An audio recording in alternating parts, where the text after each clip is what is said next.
What's going on, guys? Welcome to our daily show where we discuss what's going on with the next stimulus package, the fourth stimulus check updates, the United States, Washington, D.C., money, investing, and the next stimulus package, which has been announced at $3.5 trillion. However, one single senator, Senator Joe Manchin, is threatening to vote no from the Democratic side and wants to spend less than half of the $3.5 trillion. He wants to spend as low as $1.5 trillion. We actually have an update directly from Senator Joe Manchin, a new interview given from Senator Joe Manchin, and a new rebuttal from the person in charge of this stimulus package, Senator Bernie Sanders, the Senate Budget Chairman. This is a new interview given from both of them now from ABC, and gives us more context on how they're going to pass this next stimulus package. Yeah, this comes as Senator Joe Manchin is kind of backpedaling, as almost the entire Democratic Party is basically pouncing on him, saying, Joe, you're the only person that wants to spend $1.5 trillion out of the entire Democratic Party. Where did you even come up with this number? So Joe Manchin is literally being attacked by the entire Democratic Party, and here's him defending himself. So here's the new interview. You can let me know your thoughts on this. First, we'll have Joe Manchin. Then we will hear from Senator Bernie Sanders. Also, if you find these videos helpful, don't forget to hit the like button for us down below. Here we go. Let's talk about its impact on the president's agenda. We're joined by West Virginia Senator Joe Manchin. Senator Manchin, thanks for joining us this morning. You know, you've called for a strategic pause on the president's Build Back Better plan, the $3.5 trillion plan. But party leaders, from the president to Speaker Pelosi to Leader Schumer, have all rejected that call for a pause. Schumer says it's full speed ahead in the Senate. It can't pass the Senate without your vote. So where do things stand right now? Well, George, I've been very clear, I think, and I think a strategic pause is necessary right now. We have the unknown, and the unknown is everything you've been talking about. What's going to happen with what it'll do to the economy? No one's talking about inflation or debt, and we should have that as part of the discussion. And then the geopolitical, what's going on around the world and what type of challenges we may face. So the unknown is there, and we don't know what that's going to partake.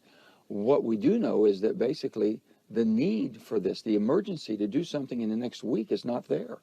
We've done 5.4 trillion, George, over the last year and about a year and a half. 5.4 trillion. A lot of that money is still going out the door. There's no one going to be left behind for the rest of this year and most of next year. So the urgency, I can't understand why we can't take time, deliberate on this and work.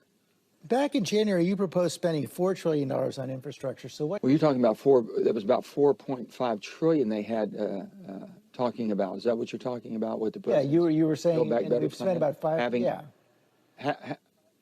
having both of those put together. And I said from day one, these are two complete different categories. The one we have in front of us right now that's already passed in a bipartisan way with 19 Republicans, George, is the hardcore infrastructure, the roads, the bridges, internet, water, sewer, all the things that have been neglected for the last 30 years. The president went out and campaigned on this. He went out and sold this thing. We all got behind him. We had a bipartisan deal. And I think it's the greatest thing that we could do. That's the one that has the urgent and emergency that we have. Let's get that one done. It's sitting over in the House right now. But if the bill is fully paid for and doesn't add to the deficit, the unknown that you're concerned about, one of them is inflation. That's not really a concern, is it, if the bill is fully paid for? Well, George, basically, if the bill is fully paid for, why did they put $1.7 trillion of borrowing power in the language? And next of all, it's only run out for 10 years, okay? So if some of the things we know will never go off, so you should be more accurate to what the real number is going to be. I'm just saying right now, George, we're at $28.750 billion, 28,750,000,000, and it goes up 4 to 5 billion every day. No one's even talking. Inflation. People are talking to me in West Virginia about the price of gas, the price of everything they buy, including their groceries, how it's affecting them. So I think we need to see what we're doing right now and the effects we're having. No one is saying they're losing their benefits because they're going to extend up through next year. Why are we rushing for this 1 week? Why do we have to have everything done in 1 week? You mentioned the bipartisan infrastructure bill that has the support of Republican senators, but it's also drawn the opposition of progressives who don't think it should happen unless there's also progress on the bigger reconciliation bill. Here's a tweet last night from Senator Bernie Sanders, who's coming up on the program next. We're not going to build bridges just so our people can live under them. No infrastructure bill without the $3.5 trillion reconciliation bill. Are you concerned we're going to end up with nothing? I just respectfully disagree with Bernie. I've never seen us in legislation. I never thought the purposes of the progress that we make in legislation was basically hold one hostage over the other. You have a bipartisan bill in the most toxic atmosphere that we've ever had politically. The president has pushed on this, and he says we're going to do this bipartisan. It's in the House right now. We could pass that one, and we can still go on to reconciliation. We can debate it. We can discuss it. We can have hearings on it. Make sure whatever we do it and do it right and don't put more out there that's not needed or basically put ourselves further in debt. We can have those discussions, but why would you hold something that's as needed as this, as far as the hard infrastructure, that's been basically neglected for 30 years, and just sit back and say, well, we can't do that? If you don't need bridges fixed or roads fixed in your state, I do in West Virginia. I need internet in West Virginia. I got water and sewage problems. I've got all the problems that we have addressed in the bipartisan infrastructure bill, and that's the one that has the emergency. So what's your bottom line? How long should the pause last, and what's the most you would accept in a final reconciliation bill? Chuck, I know that, George, everyone's putting a timetable and putting a hard cap. Shouldn't we, first of all, the reason we're on reconciliation, I voted to go on reconciliation because I believed that the 2017 tax codes were weighted to the high-end wealthy. I believed it was weighted unfairly with working people, and I thought we needed to make some adjustments. But I'm not going to make adjustments on how much I want to spend. I'm going to make the tax adjustments on what I think keeps us competitive, looking at the global rates, looking at things that we're doing, making sure the wealthy are paying, making sure all corporations are paying something to have the privilege of doing business in America. I think all that needs to be done. And we ought to see what kind of money that spends off and then basically match that up with the highest priorities and needs we have. That's all I've asked for, and we haven't had that honest debate. I'll tell you, man, it sure does seem like Senator Joe Manchin, Democrat senator from West Virginia, it sure does seem like he's backpedaling a lot. It sure does seem like he's backpedaling a lot. It seems like he's very unsure about his answers. You can let me know your thoughts down below in the comments, but he's really getting bashed hard by a lot of his Democratic colleagues. And I'll tell you this right now. I really do think that if I don't think he's going to vote no on this next stimulus package. I'd be very surprised if he votes no. I think this is all part of his 15 minutes of fame and part of his negotiation strategy. It feels like it's basically him versus his own party. He did do this in the third stimulus check package as well. Although it feels like it wasn't as hard. It feels like he didn't negotiate down as much. Because, I mean, if they do go down from 3.5 trillion to 1.5 trillion or even 2, that would be a significant cut. A significant cut. And that would mean that there would have to be a huge amount of things decreased or cut from the bill because of mainly one person. Now, there is some other moderate Democrats like Senator Kirsten Sinema, but she doesn't seem to be nearly as aggressive or as strong on her stance as Joe Manchin. So we will have to see what will happen. But for a counterpoint, here is a Senate Budget Chairman, the person in charge of the reconciliation process, and also the person in charge of this $3.5 trillion stimulus package, Senator Bernie Sanders, who is one of the leaders of the progressive movement. Remember, there's a lot more progressives, the guys who want more out of this stimulus package. Remember, out of the House of Representatives, there's the Democratic Progressive Caucus, which is like 100 Democrats alone in the House who actually want to spend more than $3.5 trillion. Remember, there's 80 Democrats alone that want to have a fourth stimulus check added into this package.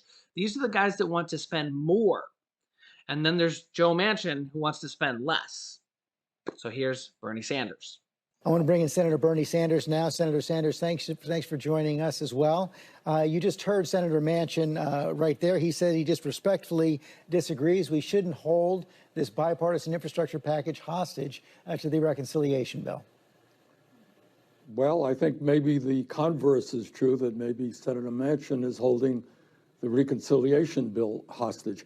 As you know, George, from day one, the President of the United States, the Speaker of the House, Majority Leader Schumer, have made it clear we're going down a two-track approach. Both bills are going together. I happen to think that Joe Manchin is right. Physical infrastructure is terribly important. But I happen to think that the needs of the human beings of our country, working families, the children, the elderly, the poor, are even more important. And we can and must do both. Look, everybody in America, whether you're Republican, Democrat, or Independent, understands that for the last many years, the very richest people in this country and the largest corporations have done phenomenally well, while the working class and the middle class of this country struggle. And we got close to 600 million people sleeping out on the streets. Elderly people in America can't afford to put dentures into their mouth. They have no teeth in their mouth in some cases, can't afford hearing aids, can't afford eyeglasses. Working families cannot afford childcare for their kids. Young people cannot afford to go to college. And then on top of all of that, the scientific community is telling us that we're looking at a cataclysmic crisis in terms of climate. Oregon is burning. California is burning. People are drowning in New York City. Detroit, flooding. Siberia, largest fire on Earth. Drought all over the world. The United States must lead the world in transforming our energy system away from fossil fuel. This is a crisis. So what polling tells us is working families all over this country understand that now is the time for Congress to address the long neglected problems facing working families. Now is the time to have the wealthy and large corporations. We got billionaires in this country who don't pay a nickel in federal income taxes. So I think we can do all of this. We can do the physical infrastructure. We can do the reconciliation bill, create millions of good jobs, and finally tell the American people that we are going to stand up for working families, not just the rich and the powerful. I guess the question I have is how? There's no margin for error in the Senate. If you vote against it, it doesn't pass. If Senator Manchin votes against it, it doesn't pass. I mean, so you're likely, if you both stick to your positions, you're going to end up with nothing. That is a possibility, and I think that would be a disaster for the American people. But you got the President of the United States. You got leadership in the House and the Senate. You got the old, this is not Joe Manchin versus Bernie Sanders. I would surmise that over 90% of Democrats, over 40 Democrats in the Senate, would prefer to spend what I propose, $6 trillion, because they understand the needs facing working families and climate are so great. So a major compromise has already been made. And there is a real danger that this bill will lose, that the infrastructure bill will lose in the House, because you got many people there, and I support them, who are saying, you know what, we had a joint agreement. We're going to go forward together, deal physical infrastructure, deal with the needs of working families. Let's do it. Let's create the jobs. Let's deal with an expansion of Medicare.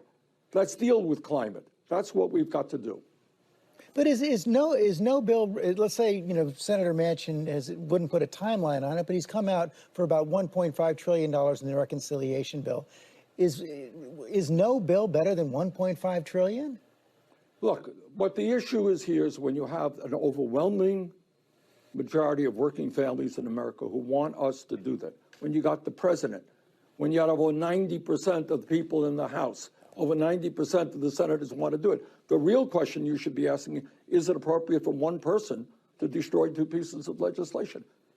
Look, Joe Manchin has the right to get his views heard. He's a member of the United States Senate from the great state of West Virginia. He has to sit down with all of us and we'll work it out. Now, we did, as you know, we had the same exact problem in the American Rescue Plan, which to my mind was enormously successful in getting us out of the economic recession that took place as a result. And Joe Manchin and others are going to have, the Republicans are going to have to say, well, why are we not extending this $300 direct payment that working parents are now receiving. We want to really rescind that when we have cut childhood poverty by half.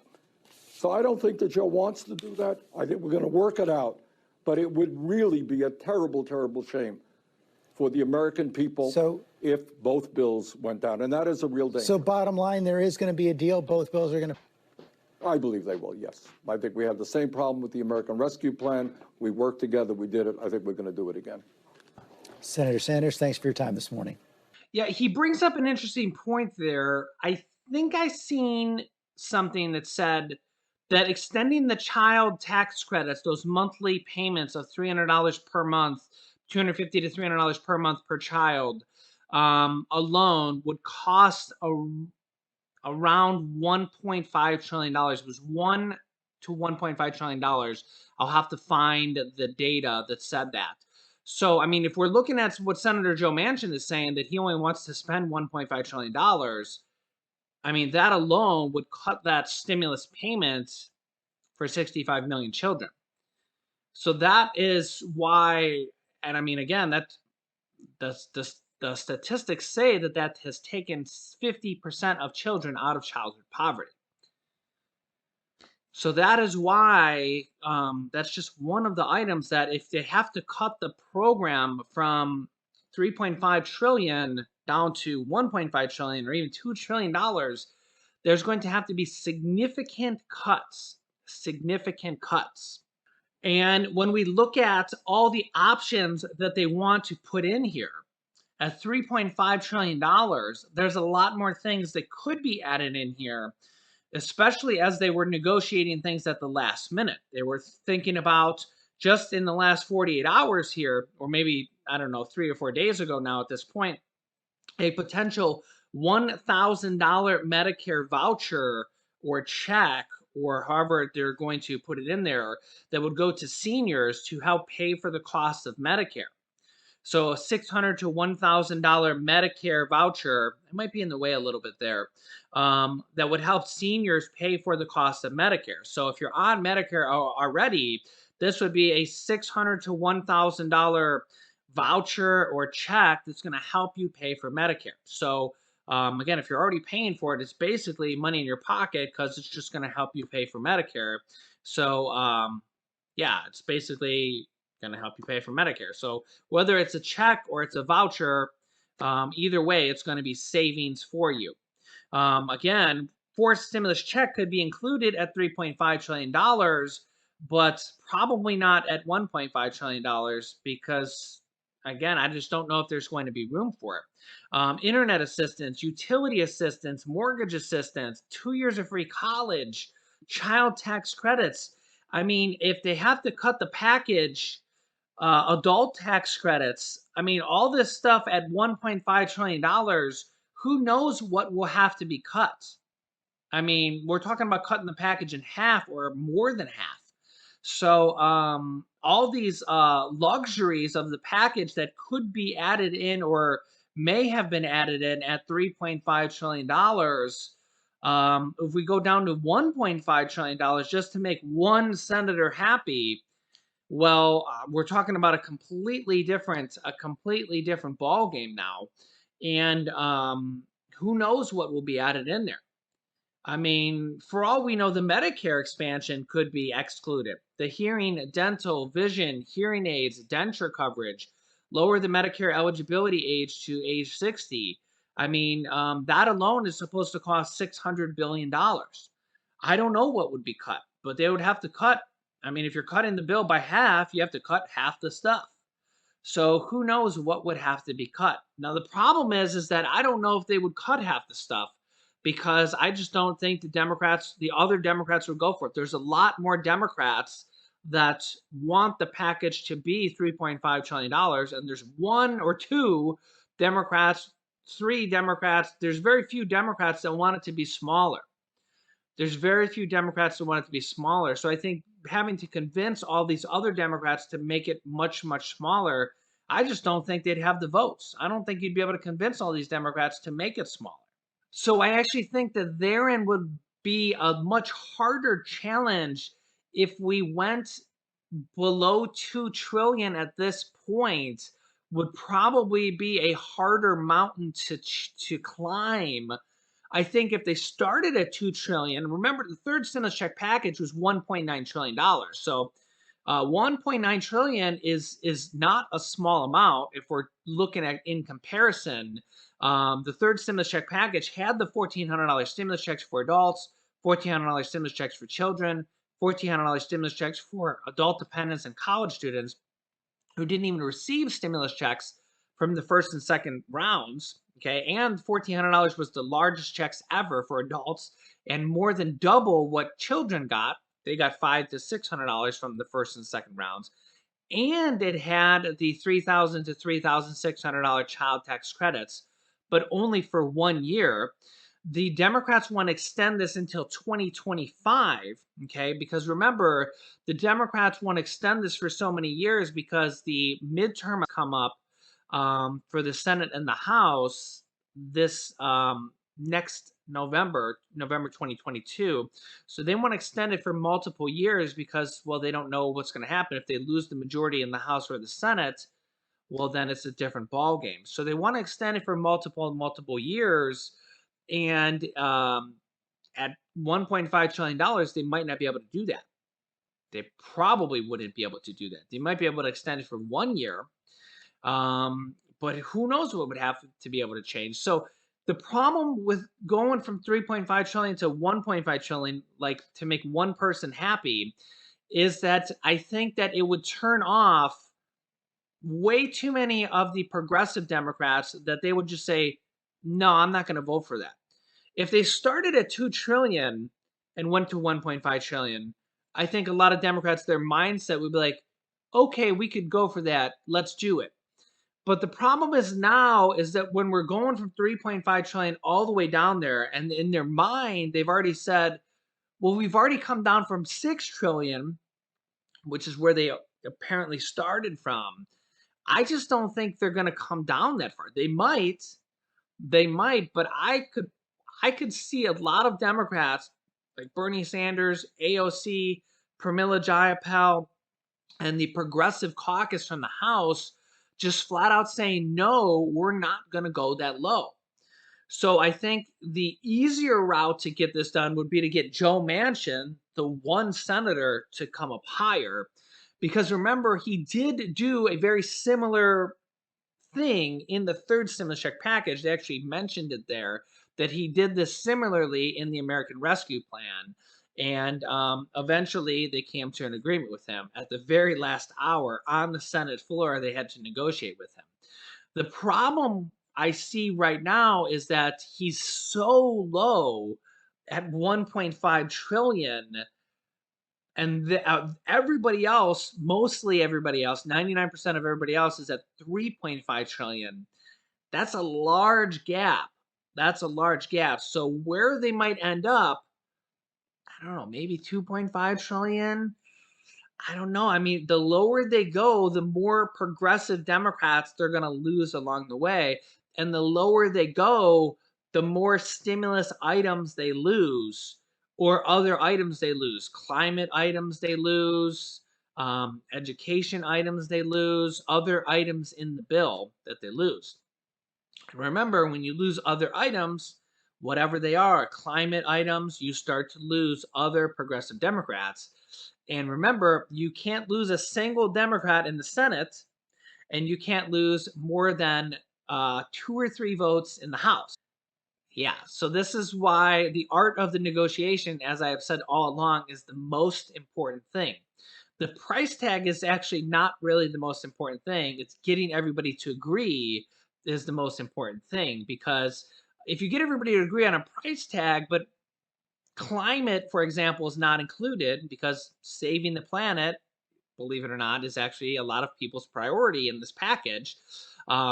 Some people are actually worried about saving the planet and climate change, not necessarily stimulus. Everybody has a little bit of different views here, because if you lose a few people on climate change and saving the planet with climate change, and a few people don't vote for it, guess what? The package doesn't pass. So it's not necessarily the price tag. It's getting everybody to agree to vote yes on the entire package, which is 270 Democrats, 220 from the House and 50 from the Senate. But strangely enough, this is exactly what they did with the third stimulus check package. And this is exactly what they did from the House and the Senate with the motions to proceed. They just need to do it for these final votes here in the House and the Senate as we're working towards that right now. Yeah, so I will keep you up to date with everything. We're getting very, very close. Nancy Pelosi says they have to get their final bills in here by within the next 48 hours. Next, this bottom video is about how stimulus checks and stimulus items could be included, as well as new stimulus checks that have been announced. And this video is our new family channel video called Julian's Adventures, with Julian's Adventures #2 that was just released. So click on one of those videos next. Thanks, guys, and I will see you in the next video. In the next video. In the next video.